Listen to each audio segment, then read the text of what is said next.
Memórias Póstumas de Brás Cubas, capítulo de número 83, intitulado 13.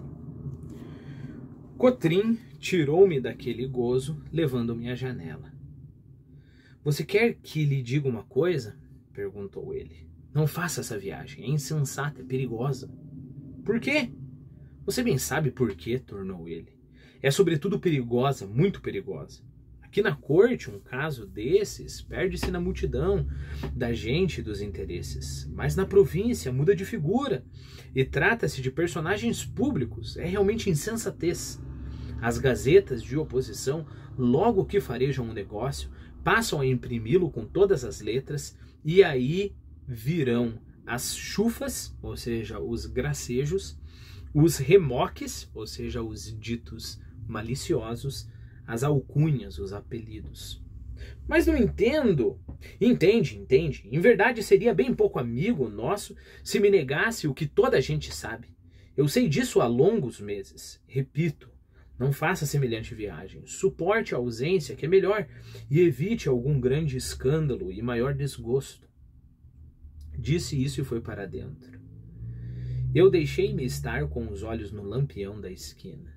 Um antigo lampião de azeite. Triste, obscuro e recurvado como um ponto de interrogação. Que me cumpria fazer era o caso de Hamlet. Ou dobrava-me a fortuna, ou lutar, ou dobrar-me a fortuna, ou lutar com ela e subjugá-la. Por outros termos, embarcar ou não embarcar. Esta era a questão. Eis a questão. O lampião não me dizia nada. As palavras do Cotrim ressoavam-me aos ouvidos da memória de um modo muito diverso do das palavras de Garcês. Por que, né? De modo muito diverso. O Garcês está tudo na brincadeira ali, está tudo no riso, está tudo na inconsequência, né? Cotrim mostra que o buraco é mais embaixo. Talvez Cotrim tivesse razão. Mas podia eu separar-me de Virgília? Sabina veio ter comigo e perguntou-me em que estava pensando. Respondi que em coisa nenhuma, que tinha sono e ia para casa. Sabina esteve um instante calada. O que você precisa, sei eu, é uma noiva.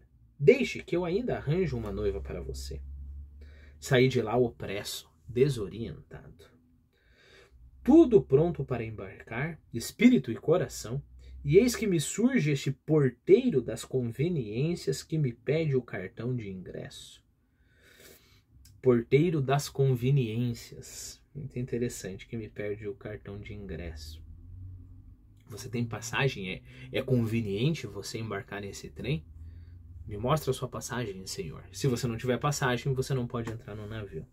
Dei ao diabo as conveniências e com elas a Constituição, o corpo legislativo, o ministério, tudo.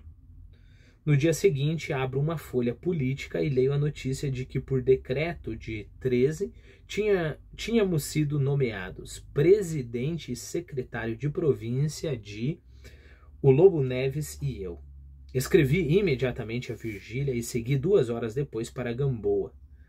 Coitada de Dona Plácida. Estava cada vez mais aflita. Perguntou-me se esqueceríamos a nossa velha, se a ausência era grande e se a província ficava longe. Consolei-a, mas eu próprio precisava de consolação. A objeção de Cotrim afligia-me. Virgília chegou daí a pouco, lépida, ou seja, alegre e jovial, como uma andorinha. Mas ao ver-me triste ficou muito séria. O que aconteceu? Vacilo, disse eu. Não sei se devo aceitar. Virgília deixou-se cair no canapé a rir. Por quê? Disse ela. Não é conveniente, dá muito na vista. Mas nós já não vamos? Como assim? Contou-me que o marido ia recusar a nomeação e por motivo que só lhe disse a ela, pedindo-lhe o maior segredo. Não podia confessá-lo a ninguém mais. É pueril, observou ele, é ridículo, mas em suma é um motivo poderoso para mim. Referiu-lhe que o decreto trazia a data de 13 e que esse número significava para ele uma recordação fúnebre.